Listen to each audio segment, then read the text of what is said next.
Hello नमस्ते and welcome back. चलो देख लेते हैं कल के लिए हमारे पास कौन कौन से इंपॉर्टेंट लेवल है, हमने आज कहाँ पे ट्रेड लिया और आज के लिए इंपॉर्टेंट न्यूज़ क्या है। तो सबसे पहले देख लेते हैं कि आज की इंपॉर्टेंट न्यूज़ क्या है।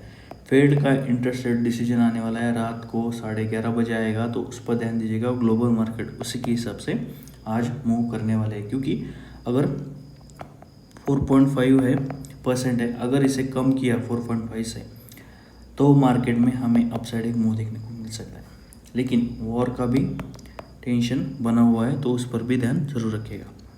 रही बात मुझे क्या लगता है कल के लिए, तो फेड के रेट के डिसीजन पर बहुत कुछ डिपेंड है। फिर भी चांसेस है हमें एक, अगर रेट कट नहीं होता है तो हमें एक गैप डाउन देखने को मिल सकता है हमारे मार्केट में। तो सबसे इम्पोर्टेंट न्यूज़ यही है कि हमारे पास अगर आप देखोगे तो फेड का डिसीजन आने वाला है।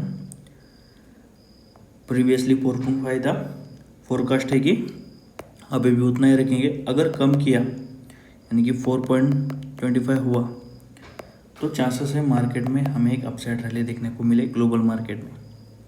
अगर ऐसा होता है तो हमारे मार्केट में भी गैप अप देखने को मिल सकता है कल के दिन।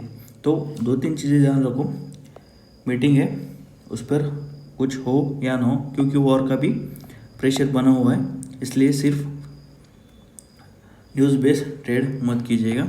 अगर आपको अच्छे से एनालाइज करेंगे तभी आप ट्रेड लीजिए। ग्लोबल मार्केट का आप भी हाल देखें तो ग्लोबल मार्केट सुस्त है, वन साइड है, साइडवेज है, और हमारा गिफ्ट निफ्टी भी फ्लैट ही ट्रेड कर रहा है। और यूरोपियन मार्केट में मुझे मार्केट फीड मीटिंग का वेट कर रहा है, तो ग्लोबल मार्केट में भी ऐसा कुछ है नहीं।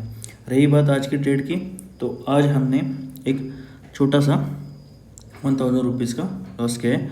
अगर आप देखोगे तो मेजर लॉस जो है वो निफ्टी के पी में है 6000 का, और प्रॉफिट की बात करें तो निफ्टी में ही हमें देखने को मिल रहा है 24,900 के पी में। क्योंकि अगर आप यहाँ पे देखो तो ये दोनों ही मैंने इसे सेलिंग की थी और इसे ही सेलिंग ही की थी। ये मॉर्निंग में ट्रेड लिया था जब मार्केट कंटिन्यूसली ऊपर जा रहा था, तब हमने एक अच्छा खासा डिसेंट सा प्रॉफिट किया। लेकिन मार्केट उसके बाद रिवर्सल हो गया, इसलिए हमें एक मेजर लॉस बुक करना पड़ा। रही बात बैंक निफ्टी की, तो यहाँ पे हमने एक क्लोजिंग आते आते एक ट्रेड लिया था, उस पर एक छोटा सा 1000 रुपीज़ का प्रॉफिट हुआ है। तो कल के लिए मेरा प्लान क्या होगा? मेरा प्लान सिंपल रहेगा। मैं कल क्लियर लगा था कि मार्केट में हमारे पास 25,000 का एक अच्छा खासा रेजिस्टेंस बिल्डअप हुआ है। आप यहाँ पे देखो मार्केट ने 25,000 को एक अच्छा खासा रेजिस्टेंस बना दिया।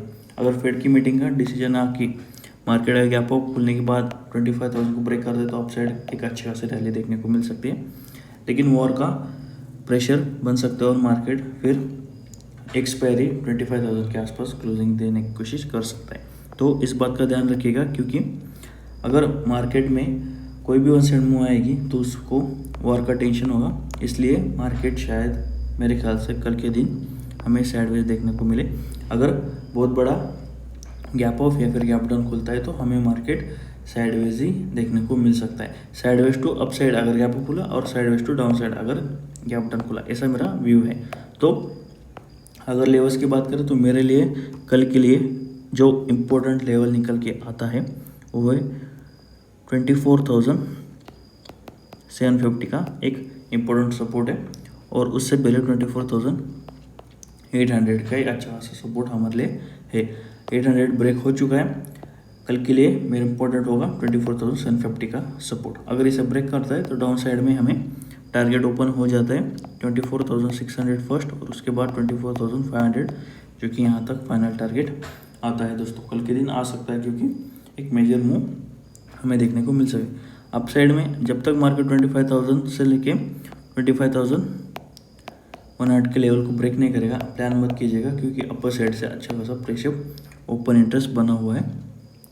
अगर मार्केट यही कहीं पे फ्लैट खुलता है तो चांसेस है मार्केट 25,800 से लेके 24,800 से लेके 25,000 के बीच हमें एक अच्छे खासे रेंज दिखा सकता है। तो इस बात का ध्यान रखिएगा। अगर इस जोन में मिलता है तो मार्केट साइडवेज जाने के चांसेस बनते हैं। क्लोजिंग के टाइम पे अगर हमें कोई ब्रेकआउट या ब्रेकडाउन मिलता है तो उसे ट्रेड मत कीजिए, क्योंकि मार्केट में अनसर्टिनिटी है, वॉर की वजह से मार्केट में डर है। तो इस बात का ध्यान ज़रूर रखिएगा। तो फिर चलो मिलते हैं कल। Thank you.